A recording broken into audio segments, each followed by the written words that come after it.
C'est toujours avec beaucoup d'impatience qu'on attend cet aboutissement et cette conférence de presse qui est le résultat d'une année de programmation, de préparation, de réflexion menée par l'équipe d'Éclat. Et je vais être comme moi, impatient de voir quelles sont les compagnies que nous allons accueillir sur notre territoire, quels vont être tous ces grands moments et bons moments que nous allons vivre ensemble. Et nous avons tous compris que ce serait une 69e édition, donc ce serait une édition tournée autour de l'amour, sous toutes ses formes. Ça laisse beaucoup de perspectives. Mais oui, et plutôt dans toutes les positions, mais bon, on s'attend à tout avec Jean-Marie. J'espère simplement que pour la ville d'Aurillac, nous aurons des positions un peu apaisées, hein, que ce ne soit pas des positions, qu'on ait toujours autant de plaisir à voir les spectacles et qu'on n'ait pas quelques imbéciles qui viendront gâcher le plaisir que nous avons tous ensemble à vivre ces moments intenses avec des artistes qui ont en permanence une créativité qui peut s'exprimer sur le territoire aurillacois et sur le département du Cantal, puisque les préalables sont sur tout le territoire, mais aussi tous ces moments de convivialité qu'on peut avoir avec tous ces visiteurs qui viennent sur notre territoire et qui ont le plaisir de découvrir une ville, des lieux, une population qui les accueille, qui les respecte, donc qui attend en retour le même respect, mais aussi toute cette créativité et cette émotion qu'on peut avoir pendant la durée du festival. Cette année, bien sûr, la ville sera au rendez-vous parce que le festival, comme ça a été dit par Valérie, est un moment essentiel sur notre territoire pour l'expression culturelle. La ville sera au rendez-vous parce que bien, les services de la ville seront à la disposition du festival. La ville sera de nouveau ouverte, une ville libre pour les arts de la rue. Donc toutes les troupes de l'officiel comme du off, hein, comme les compagnies de passage, trouveront leur place. Il n'y a pas de sélection à Aurillac. Et les clés de la ville seront remises à la création artistique. Alors je dis bien la création artistique, pas pour autant à la dégradation politique. Donc il faudra trouver là aussi un juste milieu. Je voudrais remercier tous les partenaires qui rendent possible cette alchimie.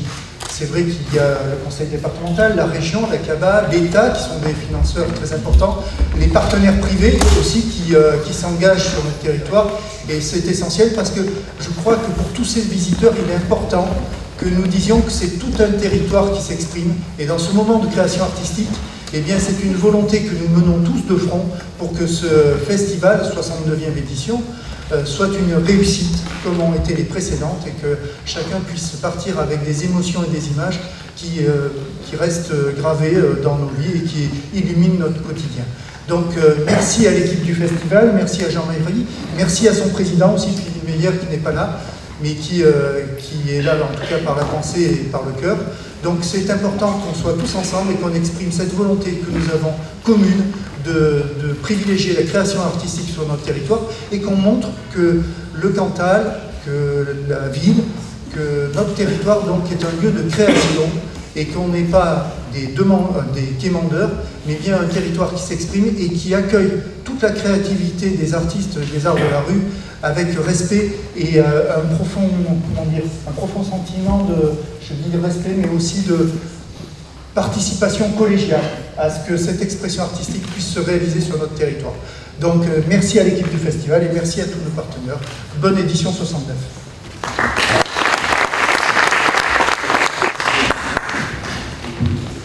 Eh bien merci Madame, Messieurs pour votre engagement, pour vos soutiens qui font que ce festival est une vraie communauté d'esprit et de corps.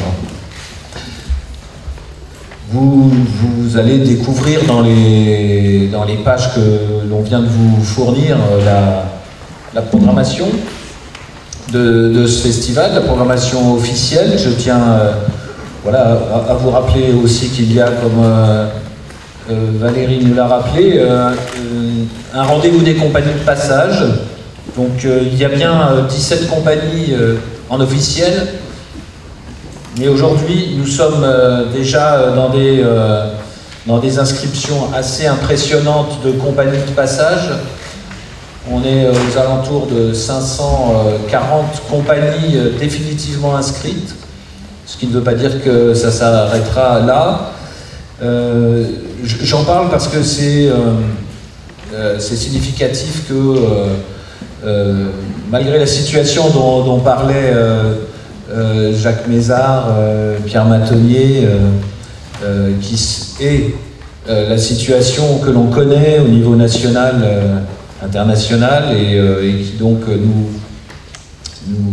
pourrait nous mettre dans une situation définitive de terreur, de peur, d'angoisse, de faire quelque chose dans nos espaces publics. Eh bien, les artistes ne reculent pas, souhaitent être là, souhaitent être présents pendant le festival pour continuer à s'exprimer et à vous offrir, parce que les compagnies de passage, c'est vraiment un don de leur part que de venir jouer pendant le festival, même si nous sommes évidemment dans une situation d'accueil et qu'il faut préparer la ville.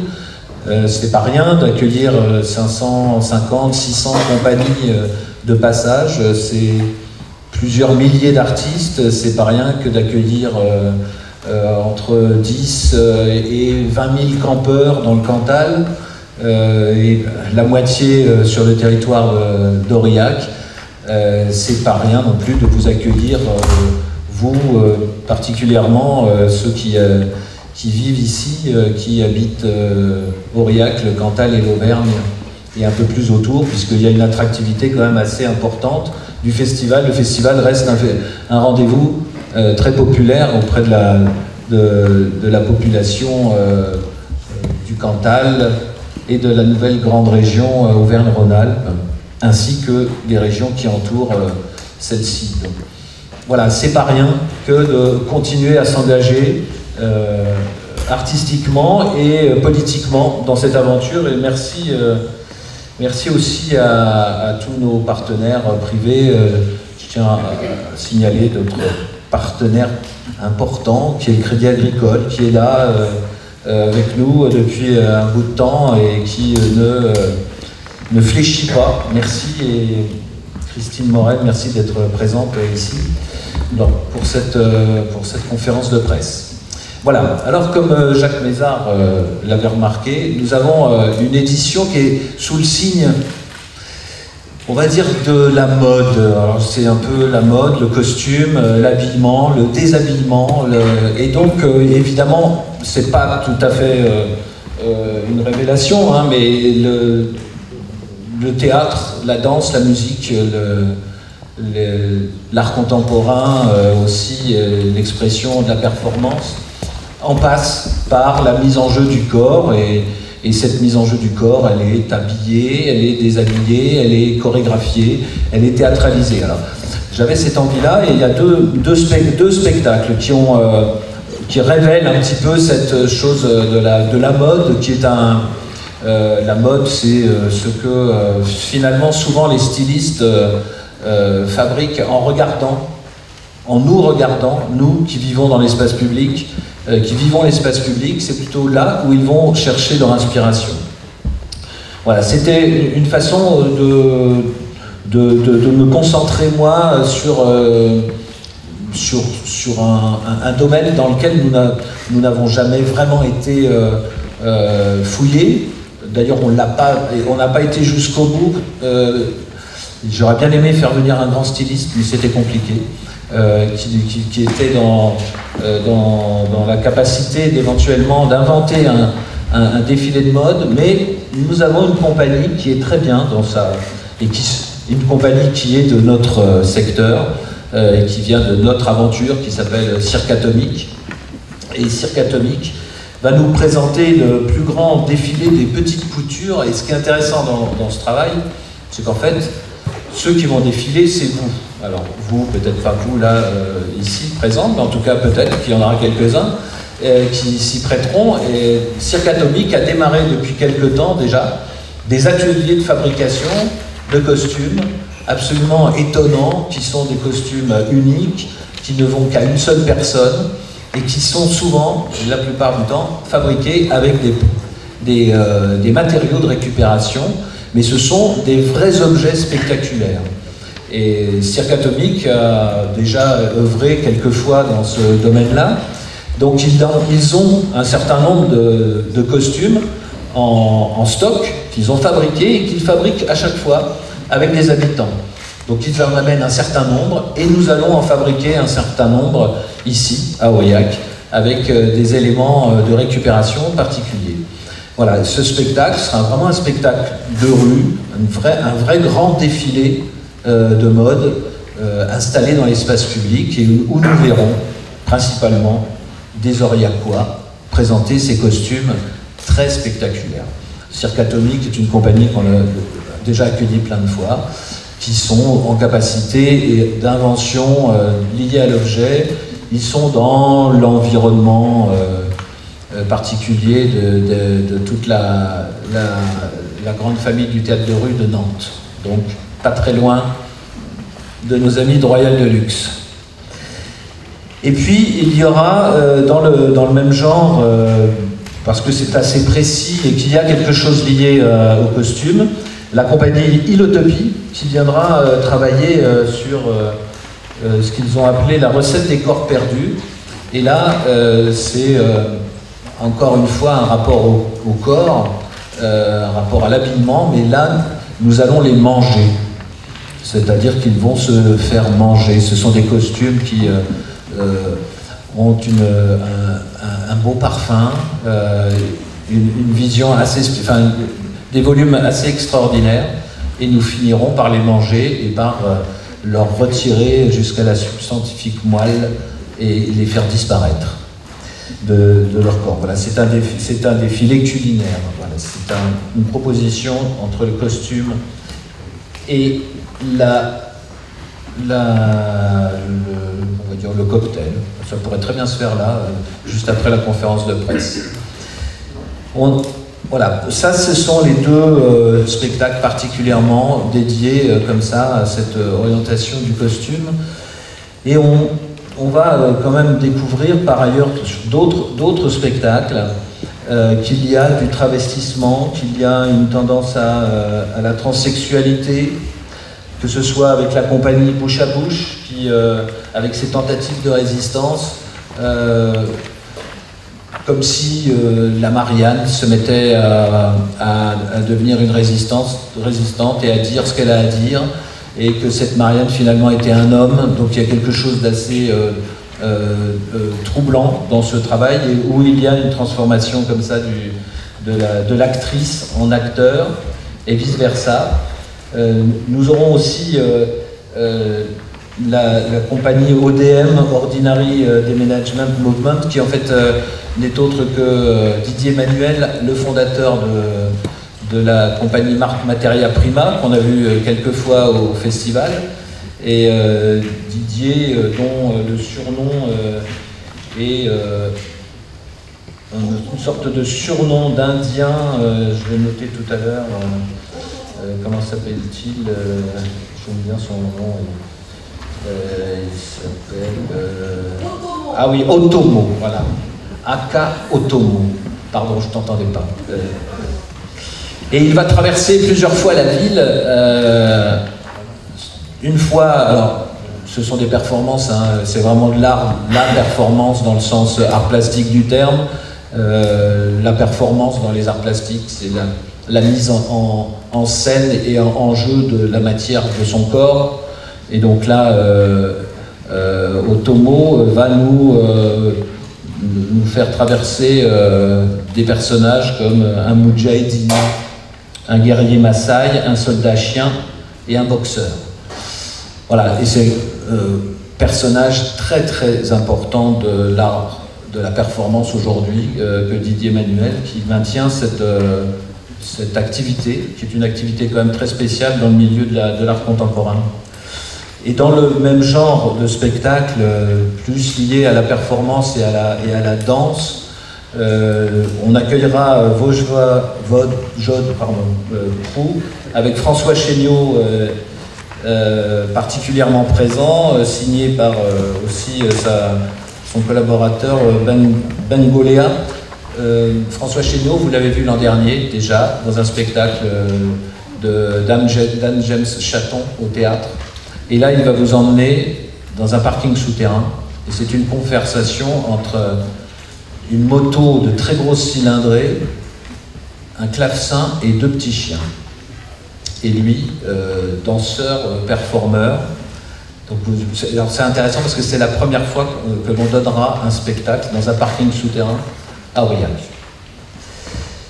Ensuite, vous allez avoir la déclinaison de ma petite proposition, qui est que cette année, ce serait bien de faire l'amour plutôt que la guerre. Donc, dans l'édition 69, je crois que la compagnie Off, qui présente White Side Story, spectacle qui est entre Roméo et Juliette de Shakespeare et West Side Story, le film, nous aurons affaire à une saga amoureuse très classique, mais très puissante, comme Philippe Frélon sait le faire, avec des images choc. Et là encore, l'interprétation de ce Roméo et Juliette ou de ce West Side Story sera recontextualisée au XXIe siècle et les affrontements se feront plutôt à partir de bandes juchées sur des voitures de cascadeurs sur un très grand parking. Mais là, à ciel ouvert et dans des jauges un peu restreintes. Alors ça fait partie de... Vous verrez, il y a quelques spectacles qui sont à billetterie payante. Un petit peu moins que l'an dernier d'ailleurs. Voilà, le corps sera présent aussi et de façon très importante avec une compagnie que l'on a déjà accueillie, Thé à la rue. Le nom du spectacle est assez édifiant, Dévêtu. Nous allons vous proposer de passer un moment assez long pour étudier, expérimenter votre capacité à assumer votre corps nu dans un contexte. Alors, vous n'êtes pas obligé, mais il y a quelque chose de ce rapport à l'expression de son corps et à ce que le corps peut vous procurer comme sensation, comme bonheur et comme échange aussi. Voilà, c'est une sorte de cure de plaisir et de sensation que la compagnie Thé à la rue va vous proposer. Je vous propose d'être dans l'expression la plus simple de votre corps, mais pas que. Voilà, ça sera votre choix. Vous aurez quand même une blouse, si vous voulez ne pas être nu pendant tout le long du spectacle. Après, il y aura des sujets peut-être plus... Alors, il y a une chose aussi quand même, parce que par rapport au corps et à l'investissement, à votre investissement en tant qu'acteur potentiel, même vous êtes spectateur, mais évidemment dans le spectacle de rue, on peut devenir acteur, soit se faire prendre dans le jeu, ou soit carrément décider de l'être, et on a un certain nombre de compagnies qui cette année, alors je pense que ça fait partie de l'évolution du travail mené par les compagnies de théâtre de rue, et c'est d'impliquer de plus en plus les habitants ou les spectateurs. Alors les spectateurs, c'était déjà un petit peu couru, on pouvait se faire prendre comme ça dans une scène et être embarqué au moment du spectacle et ne pas le savoir avant d'arriver. Mais là, il y a pas mal de compagnies qui maintenant ont envie de travailler avec les habitants. Et voilà, il y a pas moins de 6 compagnies qui recherchent des volontaires et en matière... Voilà, donc je vous ai parlé c'est de la figuration et c'est aussi ça peut être carrément de devenir acteur, ce qui est le cas par exemple de la Française de Contage dont je ne vous ai pas encore parlé. Donc Française de Contage qui est déjà venue pour vous présenter La Cerise Noire il y a quelques années. Et là, ils reviennent avec un système à peu près identique d'un tournage de cinéma, et là, plutôt de télé, là, cette fois-ci. On tourne un film en direct pendant 1h15, et vous êtes ou vous serez, pour certains, les acteurs de ce film.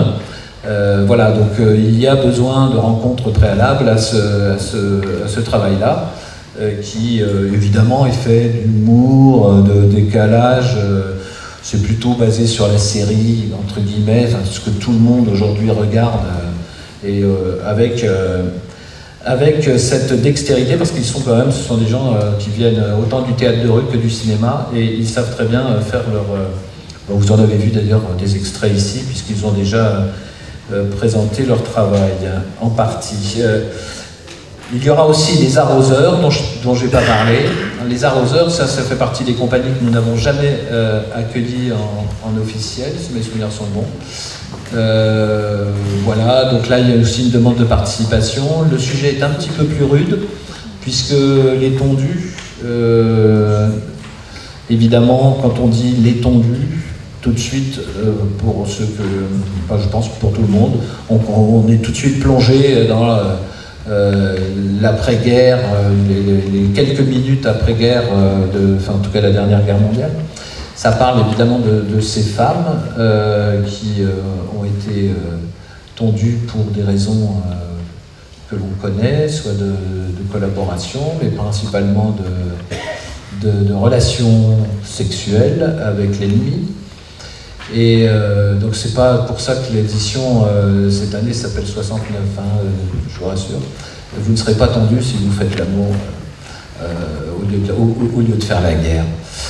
Mais en tout cas ça parle de ça, et c'est pas inintéressant à l'intérieur de ce sujet, mais en fait principalement le sujet est celui de savoir ce que notre ville a encore à raconter et de ce que l'on ne connaît pas de notre ville. Donc il y a quelque chose qui sera puisé aussi dans ce que la ville d'Aurillac peut encore nous raconter, notamment ces murs de la ville ancienne, puisque ça sera principalement joué dans le centre-ville.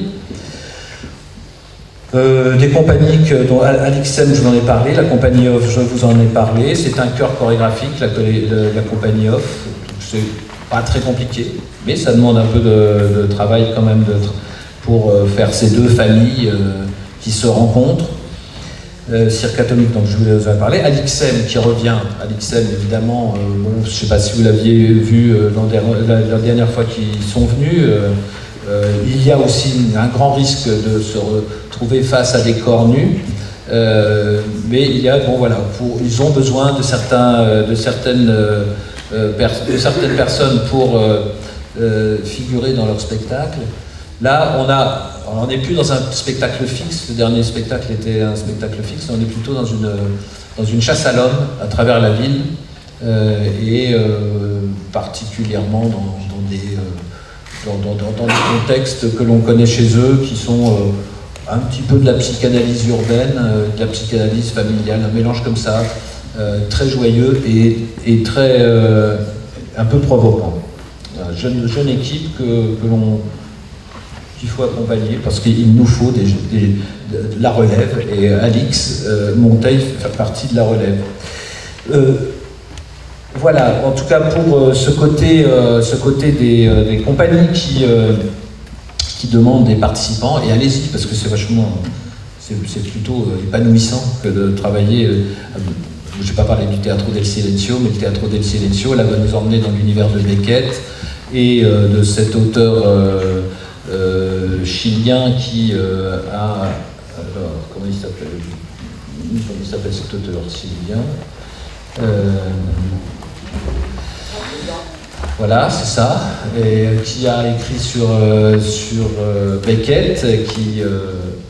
voilà, on imagine bien le travail de Mauricio, d'ailleurs vous en avez déjà vu un bel extrait lors de sa résidence, ce travail autour d'un théâtre de l'image et du surréalisme qui était celui de Beckett.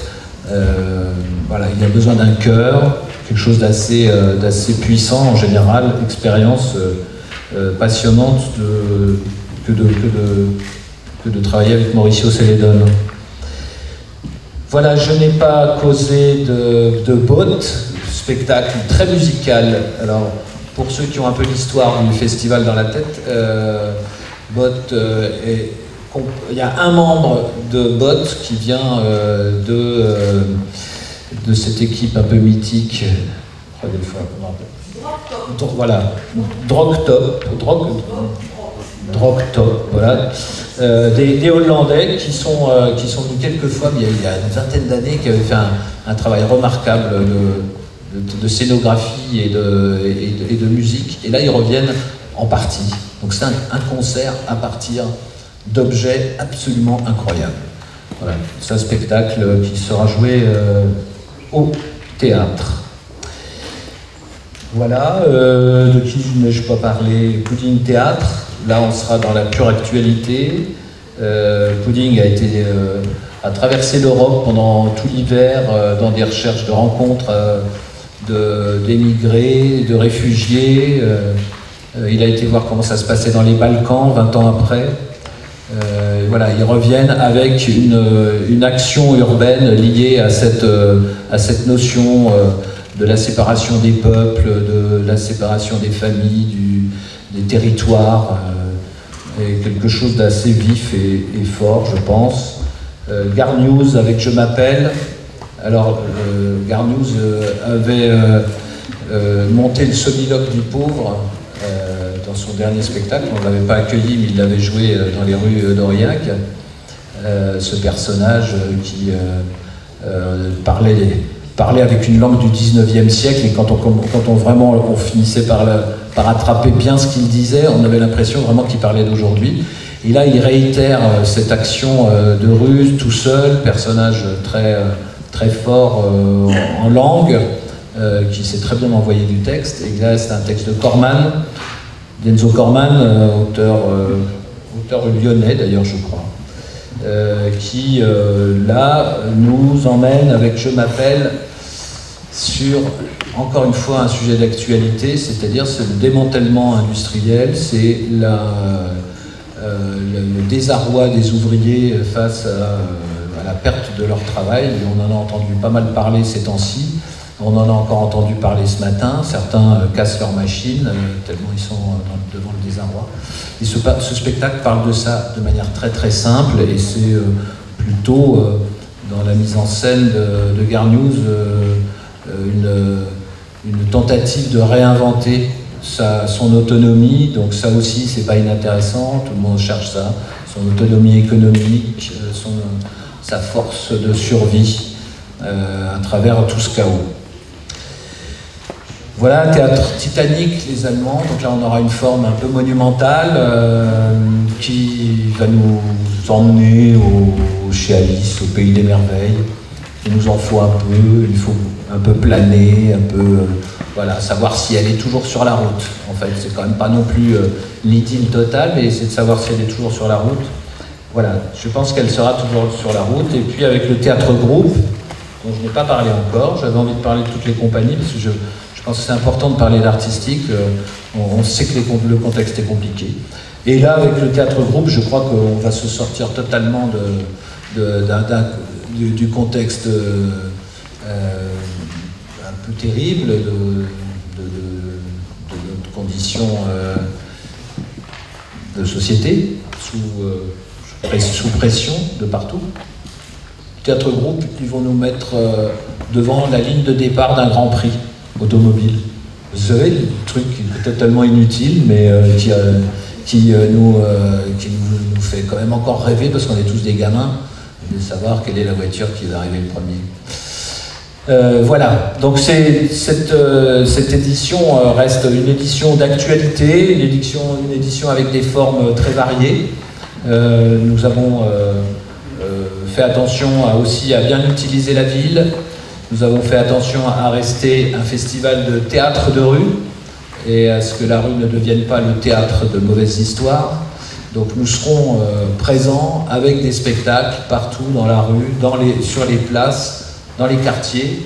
Nous serons d'ailleurs exceptionnellement, pour une fois, implantés sur la pelouse de Marmier, avec le cirque inextrémiste, dont je ne vous ai pas parlé, parce que c'est inqualifiable. Ce sont des artistes absolument insaisissables, qui jouent de nos peurs, comme on sait jouer de nos peurs dans la vie, mais aussi au spectacle, et notamment au cirque, où là on sait qu'on est tous d'accord pour que quelqu'un prenne des risques pour nous. Et le cirque inextrémiste est sur cette limite-là, de savoir comment nos émotions et nos prises de risques peuvent être partagées. Et tout ceci dans un équilibre précaire, comme notre cher personnage nous l'indique derrière nous. Avançons dans l'équilibre et dans cette chose qui nous fait nous partager, qui est l'amour de l'art.